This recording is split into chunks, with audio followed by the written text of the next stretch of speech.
Welcome to the webinar hosted by Catholic Investment Services. Thank you for joining us today for a discussion of the Vatican's call to action, Mensuram Bonam, released by the Pontifical Academy of Social Sciences in late 2022.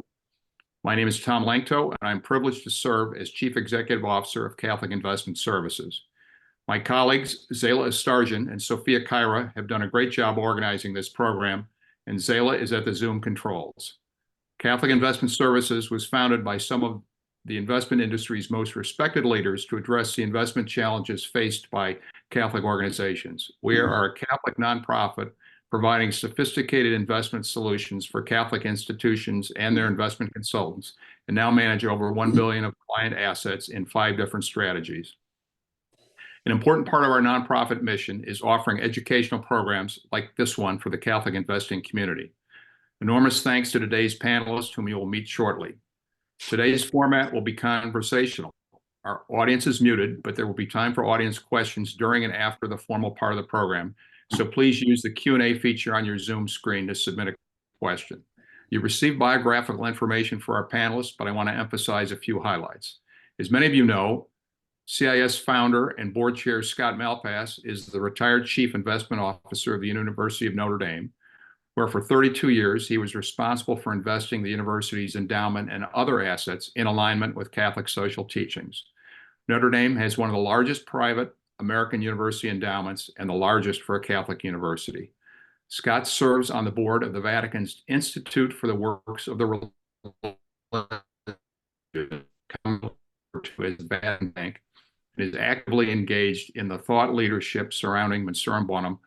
Scott is our moderator today. In addition to being a friend and supporter of CIS, Bernard Brenninkmeyer is a noted global practitioner and thought leader in impact and socially responsible investing. Bernard chairs the board of the Porticus North America Foundation and is a director of Fatica, where he has been a catalyst for its mission-driven investing education efforts. Father Seamus Finn is a global leader in faith-based and socially responsible investing.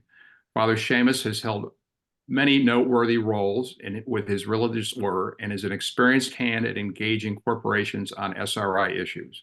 He was actively involved in the writing of Mensuram Bonam. Katie McCloskey is Vice President of Social Responsibility at Mercy Investment Services. Katie has directed the responsible investing integration efforts of prominent faith-aligned, faith-based asset owners and helped values-aligned investors grow impact investing offerings. She is a highly respected Catholic SRI catalyst and thought leader. CIS was privileged to co-sponsor the Mensuram Bonam Faith Consistent Investment Conference recently held at the Vatican. All of our panelists were active participants in the conference. Before we begin our program, please join me in a short prayer. As we approach Lent, let us redouble our efforts to be instruments of our Lord's peace, to clear our minds and calm our hearts, to recognize what is good in our lives, to make us slow to anger and quick to forgive, and to open our eyes to the needs of others. As always, we pray for peace and civility and offer prayers and thanks for the women and men religious, their lay colleagues, and the many volunteers who, through their work for Catholic ministries, have devoted their lives to something bigger than themselves. Finally, as we reflect on the difficult journey that the Holy Family faced as refugees in Egypt, we pray for an end to the suffering of all migrant and refugee families. Amen. Scott, I'll turn it over to you. Well, thank you, Tom, and welcome to all of our participants. Thank you for joining us today. As Tom noted, we have an excellent panel that has extensive experience in faith-based investing and with direct involvement in the Mensuram Bonam development, and also in the continuing dissemination of Mensuram Bonam to the Catholic world, and to provide resources for collaboration. We will discuss some of those today on our call. We all recognize that all of us are on a faith investor journey, which has many components, which may include, for example, engagement with companies, where you have active dialogue with management teams, bringing the faith voice, the purpose of business, encouraging holistic integral reporting and disclosure, increasing transparency, et cetera, and shareholder advocacy through resolutions and proxy voting when more pressure is needed. It may also include collaboration with peer asset owners, where you have a broader values discussion, sharing knowledge and tools and guidance, demonstrating values-driven investing does not lead to less returns. And also dialogue with asset managers, creating more demand for investment products that incorporate integral development, resulting in more supply of products. So the components of a faith journey are many. And Mensuram Bonam is really a call to action to begin or expand that journey, depending on where you are, and to deepen our understanding of how faith-based investing can be more fully integrated into our investment portfolios. One quote from the document that I thought summarized a lot of how important this is that it draws on the wellspring of faith, using lessons from Scripture and Catholic social teaching to measurably grow investors' capacity for ethical reflection and moral innovation.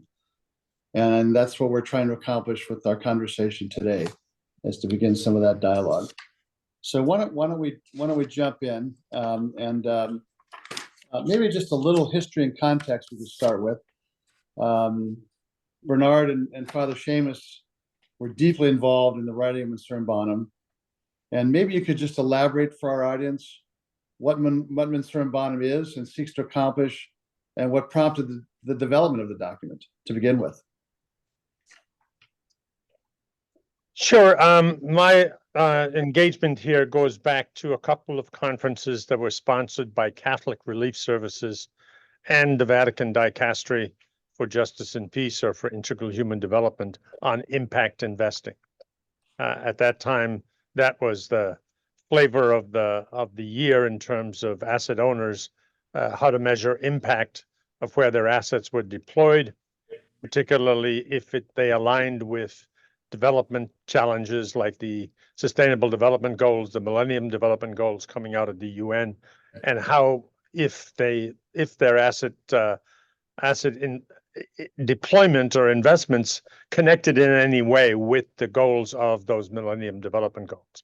I spoke at that time with Jean-Baptiste, who was one of the speakers at the conference, at the first of those conferences, and he was basically starting out to try and bring the Vatican Bank into alignment with some of the work that has been going on or had been going on in a number of different jurisdictions. In the United States, much of it through the Interfaith Center on Corporate Responsibility, which was mostly members of religious congregations, membership of probably at that time a couple of hundred institutions, and other smaller efforts in Europe and in different corners of the world. So it was an opportunity to at least engage and to say, could we do something that might just pull us out of some of the regionalism, whether it's the US or Europe or Southeast Australia and New Zealand and places like that. And so that set us out on a path to try and put together a document that would speak to the Catholic community around the world, and actually provide some insights, some methodology, and some suggestions on how they might do that. Cardinal Turkson was essential to this process. His 2 points from the beginning were very simple. Encourage people who are already trying to align their investments or their assets with Catholic teaching, particularly Catholic social teaching. And secondly, encourage those who are not doing anything and who may be intimidated or afraid or not know how to do this, to show them a path by which they could get involved.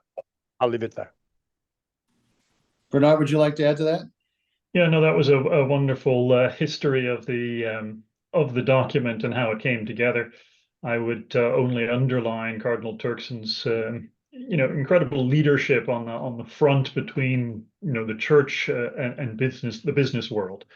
He has been a real steadfast supporter of the church's engagement with the business world, and as Father Seamus just nicely, explained, really trying to help that dialogue process continue and intensify, to really have that discussion about what does an economy that cares also for the least of us and cares for creation, what does that really look like, and how does that come about, and what dialogue processes are necessary for people to talk about the values that the church has and how those are expressed in business today.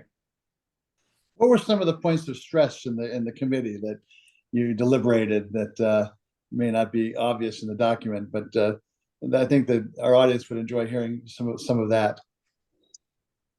Well, I suppose some of the stress points, the usual ones, when you go on either side of the Atlantic, there is the US-European approach to things, the American, very pragmatic, very efficient, very organized kind of, let's get into this and see, almost use the scientific method of trial and error about how you engage companies.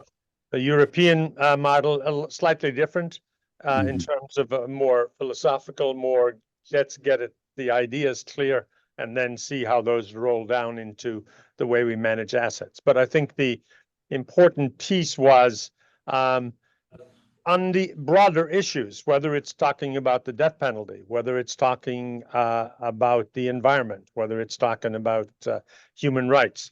We all have slightly different takes on that, and they vary from time to time. If you look at the United Nations, you'll get a good sense of the amount of deliberation that they have to go through in pulling in their different constituencies to a common position on any issues.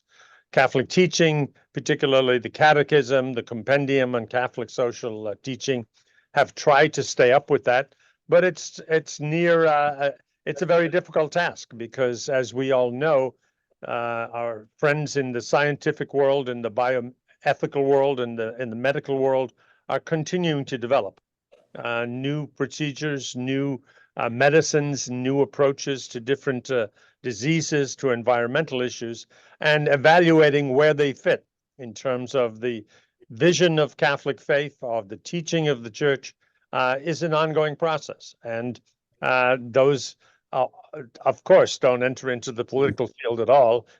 But immediately, I think we know, given the recent noise that we've been dealing with in terms of ESG or development, equity, and inclusion, those are very real issues as well. So you put all those into the pot, and I think for every constituency out there, they strike and they come across a bit differently, and they can be more challenging because one of our Jesuit friends always liked to say, well, I'm going to have to explain this document to the provincial of the Jesuit province in Vietnam, when he doesn't really understand most of the issues you're raising because they're not part of on his desk every day.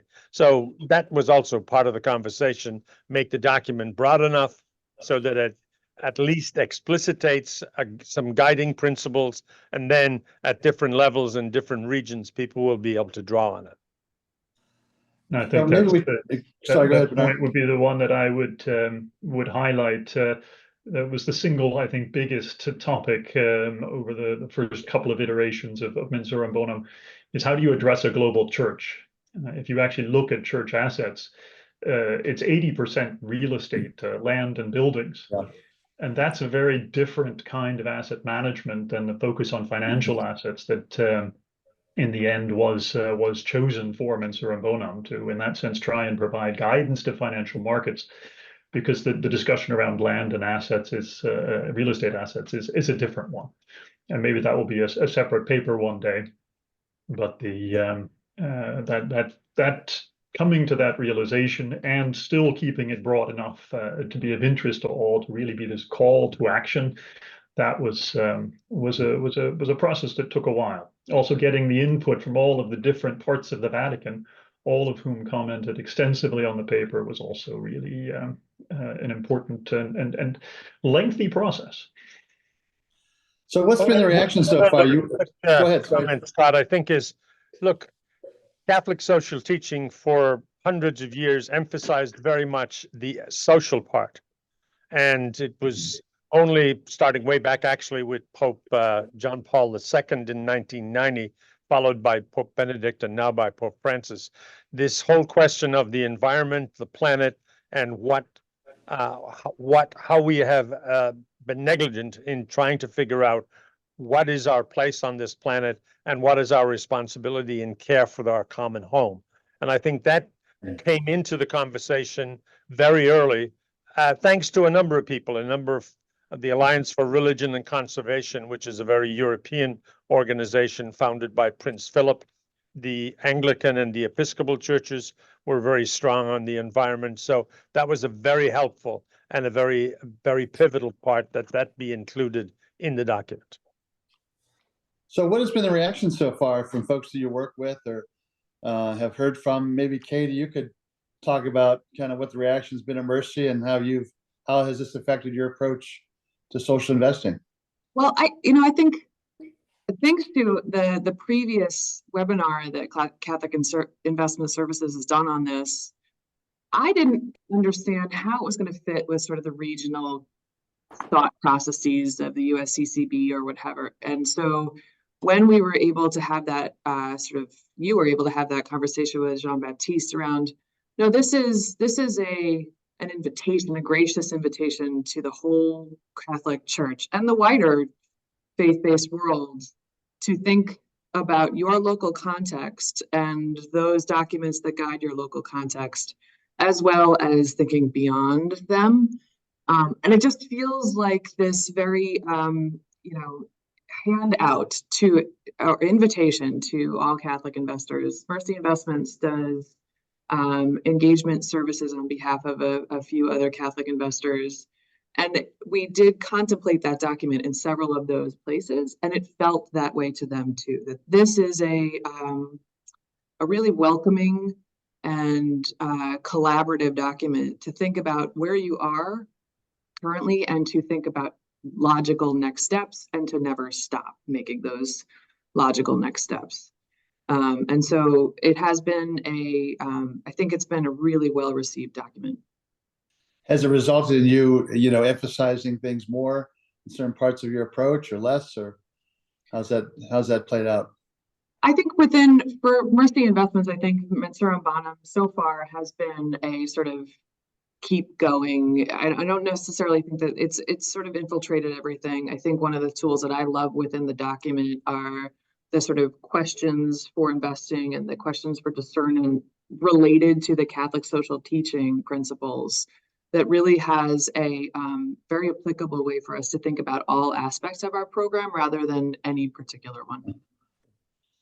Most of our audience is tying their approach mainly to screens as developed by the USCCB guidelines. And Mensuram Bonam goes far beyond that. So maybe Father, you could talk about that a little bit and how American investors should think about that. Well, I think we were blessed in putting this document together to know that there are at least 7 or 8 fairly solid sets of guidelines out there by different bishops' conferences around the world. Mm-hmm. And so, whereas and from a U.S. side, we were very much tied to the USCCB guidelines because they did come out very early in the 80s with a set of guidelines that they have now updated twice, and the most recent one just being in 2022. And so those became, in some senses, the hallmark or the benchmark for the work that a lot of folks were doing. I think you layer on top of that the work of the other bishops' conferences, and that adds more detail, more color, a more global perspective on some of these issues that needed to be lifted up.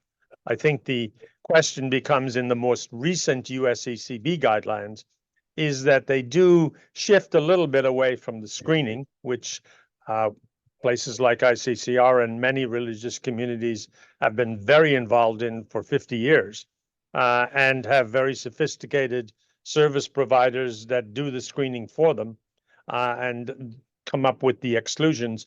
This document, the most recent one from the Bishops' Conference in the US and Mensuram Bonam, focus also on engagement and focus also on impact investing. And under engagement, that's a wide number of any opportunities that people have, recognizing that for some it may simply mean just reading the proxy statement and voting their proxies.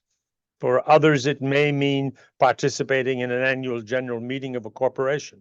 For others, it may mean participating in a dialogue with representatives of a particular corporation on a specific issue. So any number of those things. And then the final step, which is obviously one which quite often gets a lot of attention, is what if an institution decides to divest from a particular company because the dialogue and the engagement, they're not making a lot of progress.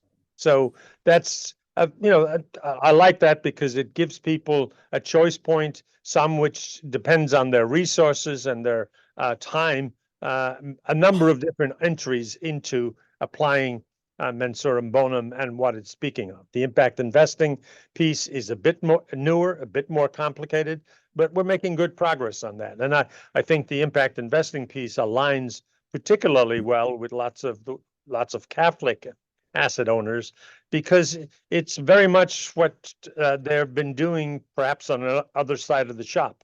Are they making grants? Are they giving donations to farmers in Ethiopia? Are they building clinics in Nigeria? Are they helping people clean up the environment in Namibia or Tanzania? So that's a good place to link the impact investment stuff, because many of the issues are similar, and it gives congregations a way, because I don't know about most people on this call, but the treasurer's office and the CFO's office is not one that I frequented often when I was doing pastoral work or doing work outside of the United States. Well, those people were reliable. They kept the credit card paid up. The banks, the bank accounts were balanced, all of that sort of stuff, and that was nice to have as a basis for the other. Now I think what we see that in Mensuram Bonam offers is an opportunity to integrate that department into the mission of the congregation, which is that's a route that a lot of people are pursuing. Let's talk about impact investing a little more while we're on the topic, because I know Catholic organizations sort of grapple with that, and how can they really do something, especially if they're smaller. But maybe Bernard and Katie, you could talk about what that means for you and advice you'd have for our audience on impact investing. Do you want to start, Katie?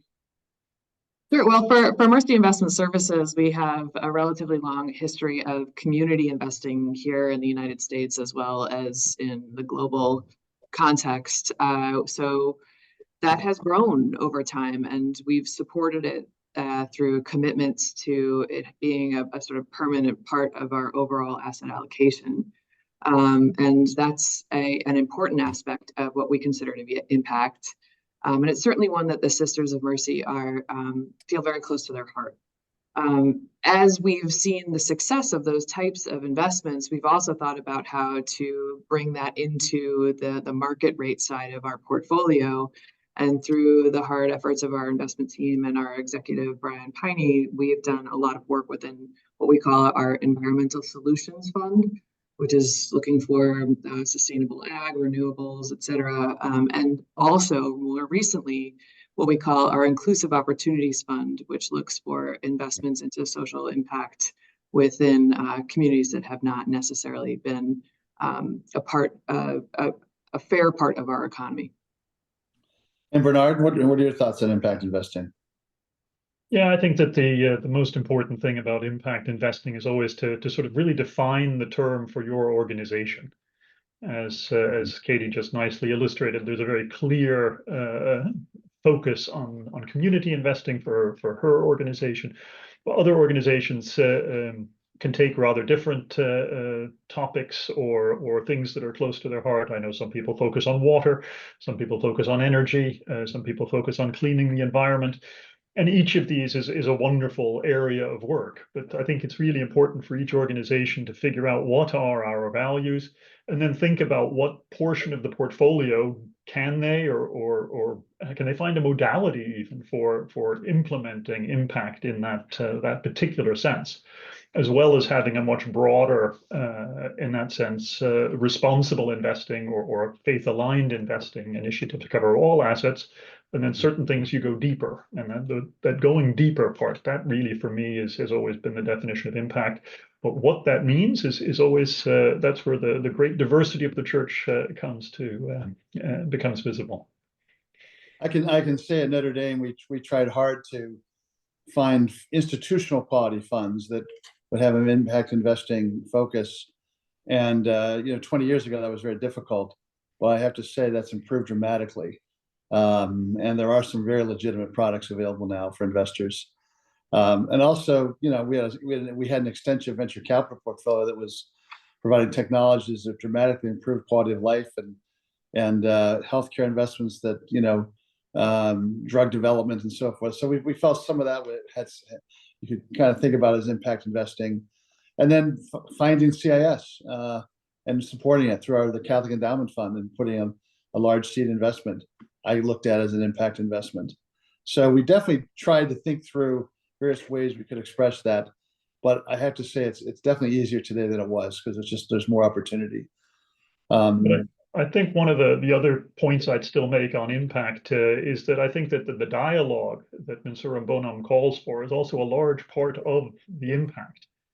Having dialogue with your fund managers, with individual businesses, and having a conversation with them about their values, how they're implementing them, how they're a good corporate citizen, how they're improving the lives of the communities they operate in.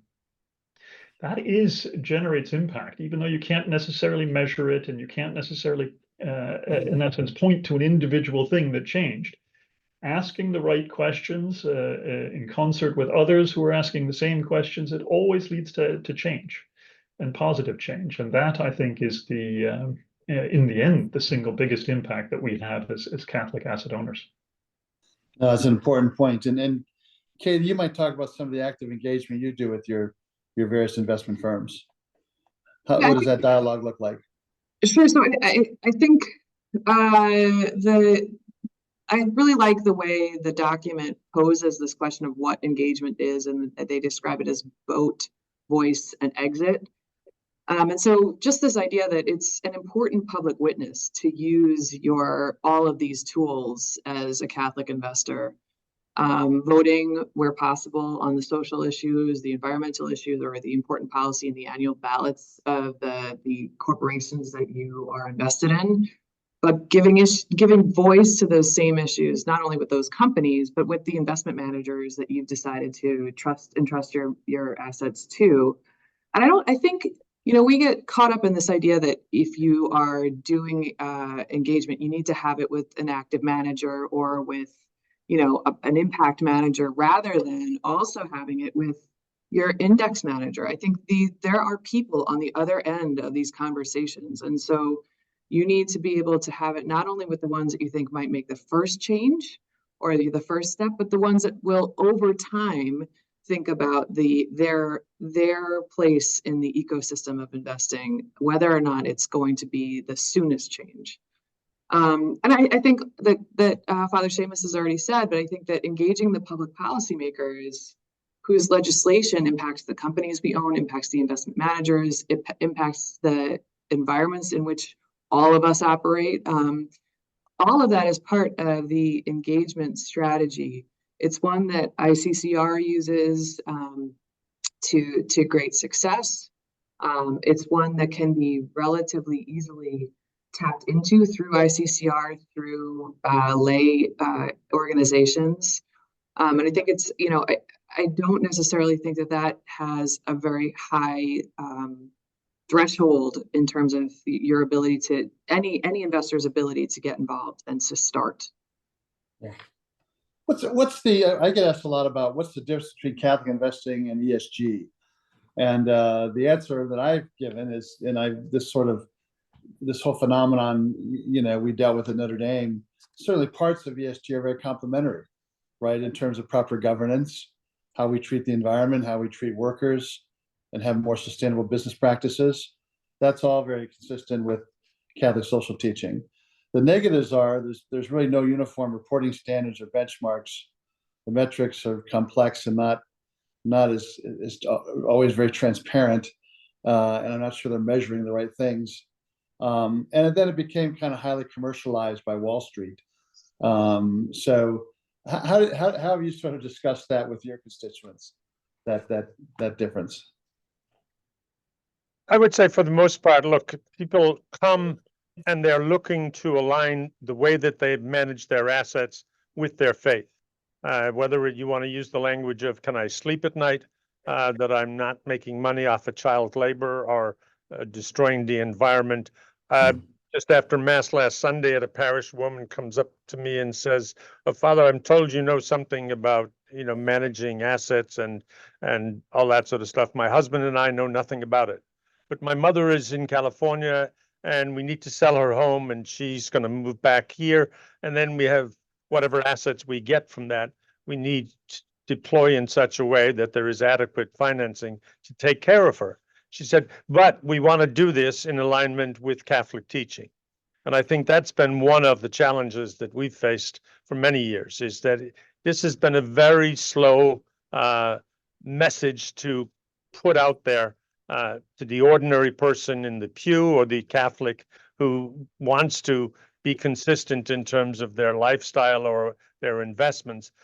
It's been slow, but it's progressing. And I know we spent lots of time when we say in the document, Catholic institutions, Catholic organizations, Catholic laity, local believers, that's a huge number of people, and outreach is really important in trying to help them to understand that you're starting with, as do many other religious traditions, the fundamental text of your religious faith, the scriptures, the teaching of the church, the different documents that are out there to draw on as the point of departure that you then build on, it seems to me, as the reason for improving your relationship with the environment, with your neighbors, with God. So it is all integrated into a spiritual life that is not separate from what you're doing Monday to Friday. And that's one of the differences. I mean, ESG, as you mentioned, Scott, has gone through a number of different challenges of late, many of them around metrics and definitions and criteria for Catholics and people of other religious traditions. Starting with their basic fundamental text is a good place. The Methodists are very clear on the principles of John Wesley, right? No tobacco, no alcohol, and that gives them a guidance that they are managing their assets in a way that's consistent and connects it with their faith and their worship and their values. No, that's very well said. Bernard, Europe's been a little further ahead on this issue in terms of ESG and integrating it into investment portfolios. Kind of, what are your thoughts on how that meshes with Catholic teaching? Yeah, from my perspective, I see people who are ESG investors very much as fellow travelers, in the sense that they are also interested in investing in a values-aligned way. And everybody's values are slightly different. I mentioned earlier, there's diversity among the Catholic organizations out there, among the Christian organizations, and even with other faith traditions. But there is a lot that one agrees on, an awful lot, and that makes it a powerful ecumenical dialogue that's also possible about how do we make the world a better place? How do we make capitalism function better? How do we organize society for the flourishing of all? And that, I think, is what ESG scratches the surface of. But I think ESG has never purported to be a money-making strategy, which is one of the main criticisms I see leveled at it these days. No, it's a format for dialogue between investors and the businesses and the assets they own. And that is, it's never been more or less than that. And so many of the asset managers that I know, they develop their own ESG metric set in the end, because they figure out what's important to us and how do we, find businesses that are striving for or working towards these ideals. And so it isn't about, achieving a certain score or about being good on one metric. Life is far too complicated for that. It's about, are you with people who are striving to be better? And that, I think, is what the core point of ESG is, and the core point of faith-consistent investing. Just staying on the practical side, a question we received: how should an investment committee and a board of a Catholic institution go about formulating faith-based standards apart from negative screens as part of their statement of investment policies and objectives? And how do they develop metrics or benchmarks around those standards and application? And I think, Bernard, you had a recent experience with an investment advisor maybe you could highlight. Yeah, I think that a lot of this is hard to standardize, but it's you can be very impactful nonetheless. I recently had a dialogue with one of our service providers who does due diligence, operational due diligence for us. And they basically, we went to them and said, so, can you tell us how this fund is that we're looking at on, from an ESG perspective, from an operational and sustainability perspective? And what we had asked about, they said, well, we've never really thought about it that way. And so we said, well, we'd still love to know. And they went back and they got an answer for us. And then they said, and by the way, we've added that to our questionnaire going forward.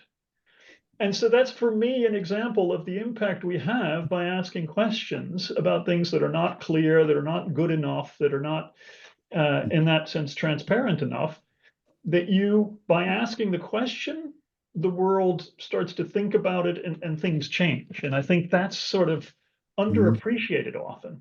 When the first person asks, as Katie was saying a moment ago, you can't be sure something will change. But when the 100th person asks, then people start thinking. And when the 1,000th person asks, change happens and happens fast.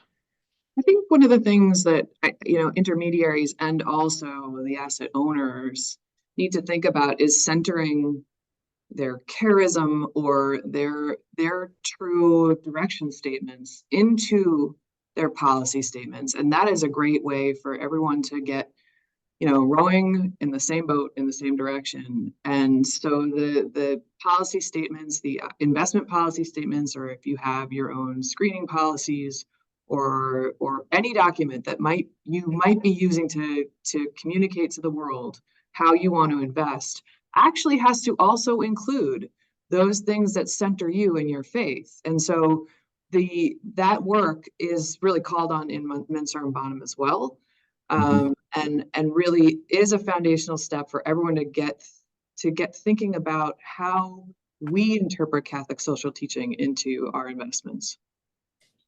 A question we received is, what can small religious communities do to work with Mensuram Bonam if they don't have institutional-sized endowment funding, but invest consistent with the Catholic Bishops' guidelines and U.S. Catholic faith-based proxy guidelines? So the question is sort of for smaller Catholic organizations, kind of how can they adopt Mensuram Bonam? How can they really be engaged in the dialogue? I think, and that's one of the things we hoped to do going forward with Mensuram Bonam, was to establish and create a website where any size institution can at least go in there and identify who might be their allies, who could they call on as a mentor, what are, if they only have 10 hours a month, what are 5 things that they could do, and that they feel satisfied with that. And so I think the opportunities are legion, as long as somebody is clear about the time that they have, the opportunity, the expertise. And as Katie just mentioned, I think the charism question is essential. The sisters, for a long time, especially those who ran hospitals, were diligent in pushing on the tobacco industry and made a huge difference, because they were looking and saying, my God, we've got all sorts of shares in big tobacco, and at the same time, we're running oncology units at our hospitals and our clinics. That didn't fit. And many other examples of that type as well, that the charism and the experience of the individuals in any organization, we need to be listening to those, because they will bring them to the table and need to bring that question to the people who are managing assets. Let's elaborate on that, because I want to make sure people understood some of the things that have come from Mensuram Bonam in terms of follow-up and resources.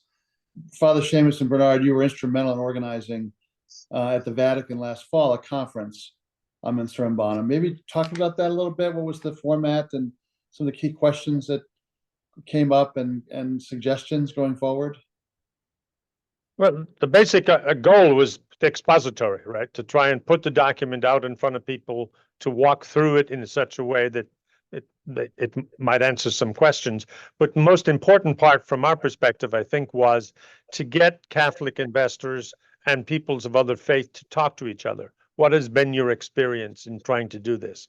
and to learn from one another, because as you mentioned already, we're trying to deal with a global horizon here, and that's not easy. So that if you bring people in from Australia, from New Zealand, from Africa and from Asia into a conversation with Europeans and with Americans, it creates a very, very diverse pool that people are wondering, how can you do this? What ways, and who's there to help? And so that was the intent of it, really, is to just try and put the document out there, make available, and try and figure out a way to make it accessible and where people can turn to for advice.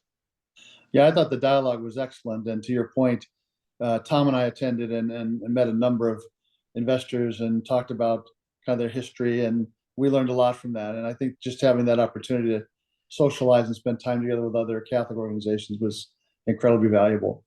Bernard, what were your thoughts from that workshop? Yeah, I thought it was a great response, if you will, to the call to be in dialogue with one another that comes out of Mensuram Bonam.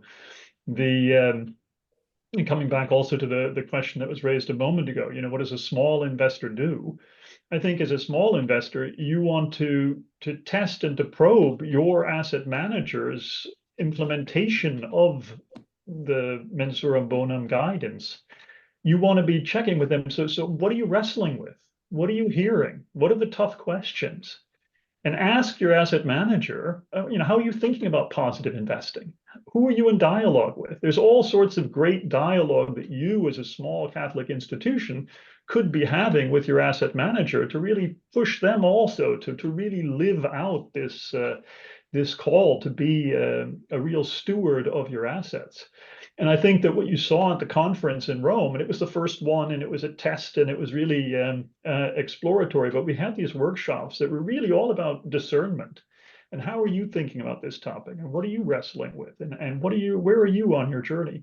And so that sharing and that discerning together was really powerful. And I think it really did leave most of the participants with a strong feeling of we have to find a way to continue this conversation and this connection. And so that's really exciting. And I think it tails well with what's going on in the professional community. More and more asset managers, the people that you give your money to manage, if you look at their holdings, whether it's 10 companies or 50, they're very interested these days in telling you which of those companies they engaged with in the past 12 months, how many meetings they had, what the topics were. So the document is calling for engagement. You can count the engagement of your asset managers as part of that, I think, completing the circle of engagement to say, oh yeah, we talked about that, and with Coca-Cola, with McDonald's, with Walmart, and here are some of the learnings, here are some of our takeaways. And I think the asset owner has an opportunity then to contribute to that in those conversations. We have had a couple of calls post the workshop with the sponsors to talk about kind of next steps. And Bernard, you did a fabulous job putting together sort of an outline or a framework for people to think about. Maybe you could just talk about that a little bit, because I thought it was really excellent in terms of some immediate things we should consider, sort of midterm, long-term, that speak to kind of resources that might be available or collaboration that might take place. I think our audience would enjoy hearing more about that. Yeah, I think that there's two big strands that came out of the conference. One really being sort of resources for people and organizations in different places in their respective journeys. A lot of requests came out of the conference and afterwards for examples. How do can you share with us what your value statement looks like, or your investment policy statement, or can you share case studies with us, or can you share sort of best practices in this regard or in that regard? What does this all cost, and how do you have dialogue around what can it cost in terms of engaging companies and being members in different organizations? And so there's a lot of in that sense, a search for training, for resources, for ways to partner with others on some of these. And that was really the second big strand of that came out, was sort of how do we do training together? How do we create theme groups that really wrestle with things like termination of life or fossil fuels? And what does that mean for an institutional investor? Because what it means from the pulpit is clear. What it means in one person's home, is clear. But what does it mean as an institutional investor? It's a different way, a different lens you have to take. And that's something that is also something that's often best done, with different people around the table. And that's so there's an interesting thinking about how do we do that, and what are the opportunities that technology wise or locally that will enable those great conversations to take place. We had a question come up on the call about the website Father Seamus was referring to. That's being developed now. That's not in place yet, but that's being developed now. We're also thinking about, is there a home in the Vatican for a central repository for Catholic groups around the world to engage that might have some resources? So that's another theme that's being developed that came out of the workshop, among many others. So stay tuned on some of that, but it's a lot of conversation around that going on now.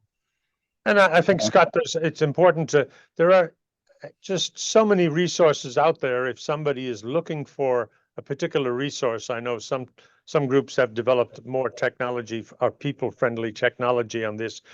Someone shouldn't hesitate to put a question to the email from the conference is still alive, so that if somebody's looking for something in particular or specific that they're wrestling with, I'm sure there are people out there who can be responsive to those kind of questions as well. A question that came in, I'll hit a couple of our questions here because we're starting to run out of time a little bit. How does Mensuram Bonam and the various bishops' conferences address private capital, which is obviously an increasing part of global GDP, private capital and alternatives investing generally in terms of social responsibility? So how does it address private investing? I don't think we go into great detail about it, but it is referenced. I think a number of organizations are developing the tools whereby they do this, whether it's a carve out, a letter of agreement with the principals who are sponsoring the private equity fund, an understanding that you can also give them your investment policy statement and make them responsible to say, if you think any of our future private equity placements are going to jeopardize or are going to contradict what we've got in here, we want carve-outs, or we want to be able to not be a part of that. So there are tools being developed. They're not broadly broadcast, but I think the document would suggest that you ought to be able to take the same foundational principles and apply them in the private sector, the private market as well. Yeah, I would just say from my experience at Notre Dame that our private portfolio was sort of the least of my worries. They just weren't really looking at in companies that would violate Catholic social teaching generally. It was infrequent, and we did get carve-outs. We certainly got carve-outs, but really it was not something that was a real problem for us.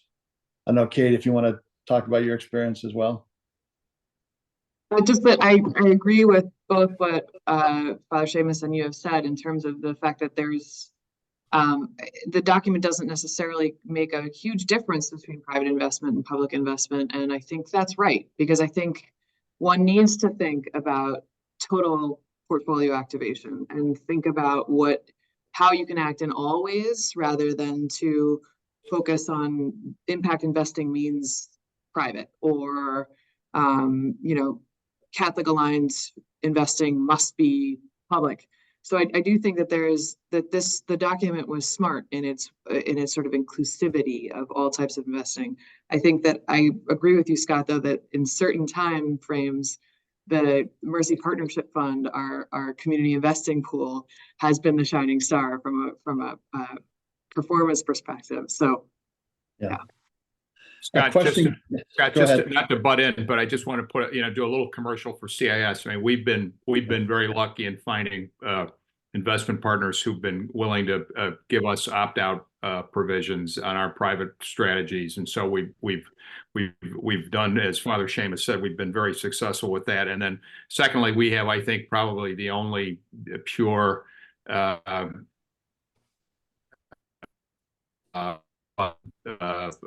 offering that is 100% transparent on our restricted list. So I think we've been again we've been out front on particularly on the private market side.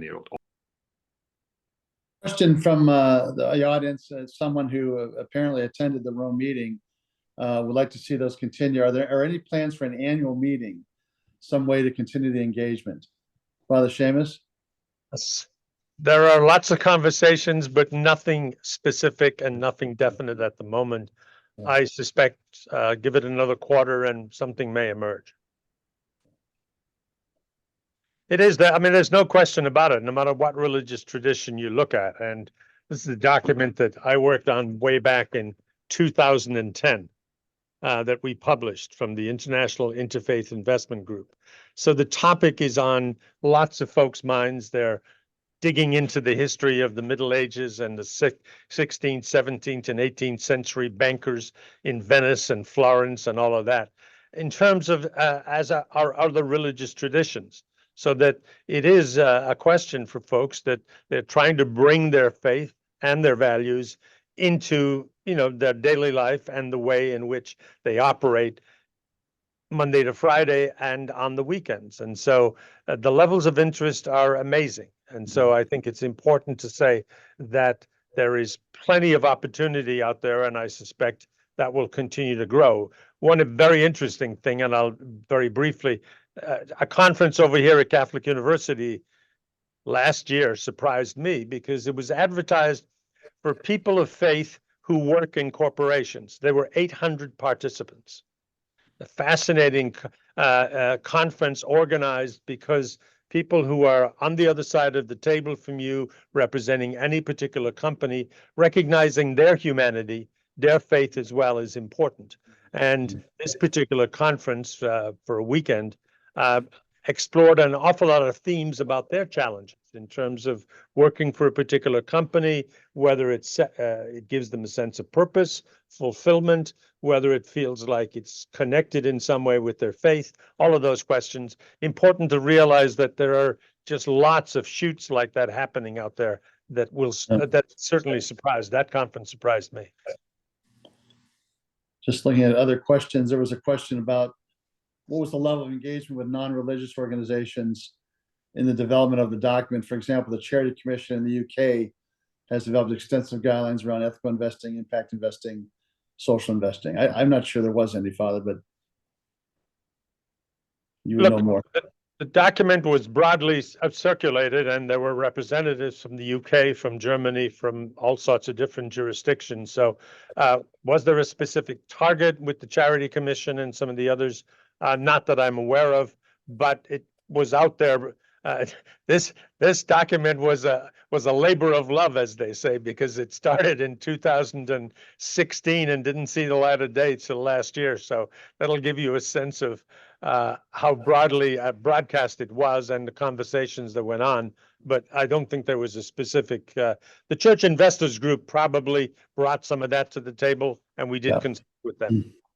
I think that's what I would point to, that this has really led to a lot of new dialogue around this the topic of faith consistent investing across the whole Christian community of investors, and so it's been a real motivator to start new conversations, to pick up old conversations, and also you see that even other faith traditions are sharpening their pencils again and saying, okay, well, where is ours? What exactly do we think, and how are we? How would anyone know that we're also faith-filled individuals based on our investments? And I think that's always the question. Where is that engagement with your values in your investments? Bernard, we have a question on whether or not Catholic investing is concessionary. Great question. And the question comes back again and again. In my experience, it's only concessionary if you want it to be concessionary, and many Catholic investors do have a portion of their portfolio that they are happy to have be concessionary, again, in service of some very particular goals that they have. My experience with Catholic investing is that the businesses you screen out tend not to be high performing businesses. The conversations I've had with my asset managers were always, if I'm screening out the bottom 15% of the marketplace in terms of companies that are not well run, or that are doing things that are intrinsically risky, it's not changing your investable set of businesses, is it? And the answer was always no, it really isn't. And so I think that the argument that it's concessionary by its very nature is fundamentally not true. And I found that it generally lessens volatility because you're simply taking out a lot of real world risk in businesses that aren't well run and that have problems from a human rights perspective, from an environmental perspective. That always comes back to, it catches you sooner or later. And the returns you might be making in the meantime don't stack up against those losses. The risks always come to you. Katie, do you want to add to that? I just think that we have to think of the horizons in which we're investing. We are thinking about the lives and security of the Sisters of Mercy into eternity. And so that really does change that question of what is concessionary, because market cycles occur and you might have one industry or another doing better over a certain time period. But over the horizon of your investments, you really are, these things have been described to us from our investment managers in much the same way Bernard has outlined, that it doesn't make a lot of difference over the long term. So let's wrap up. Father, I consider you really to be the world's foremost expert on faith consistent investing. What is your final message to our audience today? Well, it's basically, I think, be not timid or shy. We go back, Katie and I go back a lot further to the times when bringing these kind of questions to asset managers, they looked at you and said, oh, maybe you ought to go pray about that, Father, or maybe you ought to have a novena for that. But this is the wrong place to be bringing that question. I think that climate has changed, just turned around 180 degrees. If you have a question, whether it's from a member of your organization in whatever corner of the world about the behavior of a specific company and industry or whatever, don't be shy, don't be timid. There are no bad questions in this area. And I think the more of them that people bring to the table, the richer the results will be. So, and particularly coming from a faith perspective, we've heard from lots of companies and lots of groups to say, you are bringing questions to us that helped us to be a better company, that helped us internally, who are fighting with some of the senior management in some of these companies to push along some of these issues. So don't be timid and don't be shy. That's a good way to wrap up. Thanks to our panelists. I hope our audience enjoyed the conversation. And Tom, I'll turn it back to you. Great. Well, thank you, Katie, Father Seamus, Bernard, Scott. Thank you for a great conversation today. And obviously, there's a lot more we could go probably another couple of hours. But we're really grateful for the insights and the experience that you all brought today. I want to thank our audience for joining us. Encourage you to visit our website. We've got a lot of educational materials on there, particularly about faith consistent investing, and that may be a good place to start. We'll certainly make available the Mensuram Bonam email as well. So we have a short survey we hope you'll all stay on to fill out. And again, thank you thanks to our panel, and thanks to our audience for joining us today. We are adjourned. Thanks, everybody. Thank you. Thank you.